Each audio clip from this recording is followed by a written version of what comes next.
Everybody, Zachary Bach here with Solar Pro Training, joined by Mike Debelek today. We're going to talk to you about cold calling.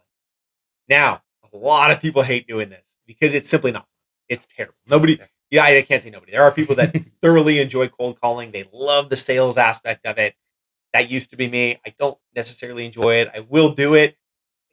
I know my scripts. I'm good at them, but I don't enjoy doing it. Now, with cold calling, scripting is key. I just mentioned it. If you have not practiced your scripts, then you're practicing on your clients. And so this is a huge one. You have to make sure that you have those scripts dialed and you practice them with an accountability partner, practice them on your husband, wife, spouse, just practice them on your kids till people are getting sick of hearing you talk about whatever it is. That script is for cold calling. So let's talk about where you get the data from. So Mike, where do you get cold calling data from? So most of the cold calling data I get is from basically title reps, getting homeowners' information, their phone numbers, and then you can kind of just call people up. Kind of like on the geofarming video we talked about earlier, is getting the new new homeowners. That's a hot market too, but also just all homeowners in general in the area that you're farming or different areas you're looking to. You get their phone numbers, just call them up. You've practiced your scripts at this point, and you kind of just have the conversation. Try and make it as natural as possible.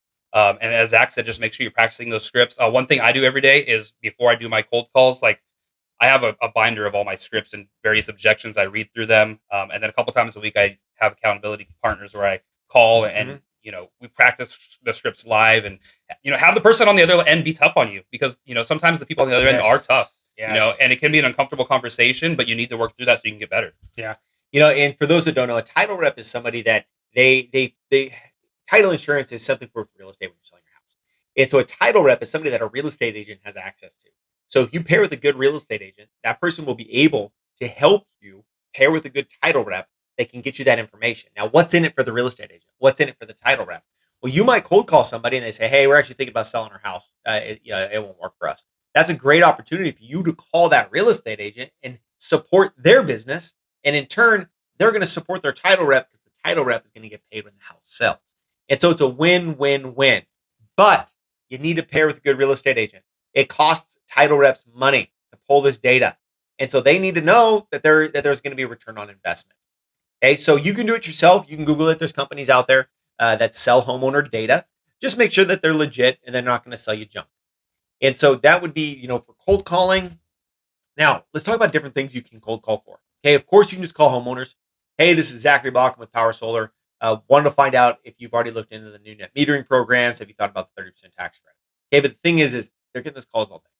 So you need to shine. You need to be different. Hey, this is Zachary Bach. Just another solar person calling you. I'm sure you've received 27 calls today, but I noticed you still haven't gone solar. So they haven't explained the value to you. Why not? Or you could go totally different. I cold called an entire neighborhood for this. I actually had really good results. Hey, this is Zachary Bach. I am with eXp Realty. However, I'm not calling you today about real estate. I'm actually calling you to let you know that we are doing a canned food drive. We are doing a toy drive. Hey, actually, this was a good one. I called and I said, hey, do you plan on going to Temecula this afternoon or this weekend? And they were like, we were thinking about it. I say, well, you might not want to do it because the rod run is this weekend. So just calling the neighborhood, letting them know the rod run is this weekend. Traffic is going to be a nightmare downtown Temecula. If you're going to go today, but I would avoid it this weekend. And some homeowners were like, wow, you're calling just to tell me that, there's a community event going on. But also, and so calling and providing value to your community is huge. Of course, you got to practice those scripts, even voicemails. Have you ever practiced your voicemail script? I have. There's actually programs to where you can even just auto drop these voicemails too. I've done that before, to where I'm recording the voicemail a bunch of times. And you want to make it right, but it matters. It really does because you got one shot. If they're not, it's one shot for them to give you that call back. Unless that leads to the follow up part of this. Making sure your follow up game's strong. Don't just call once and leave it at that. You got to follow up multiple times.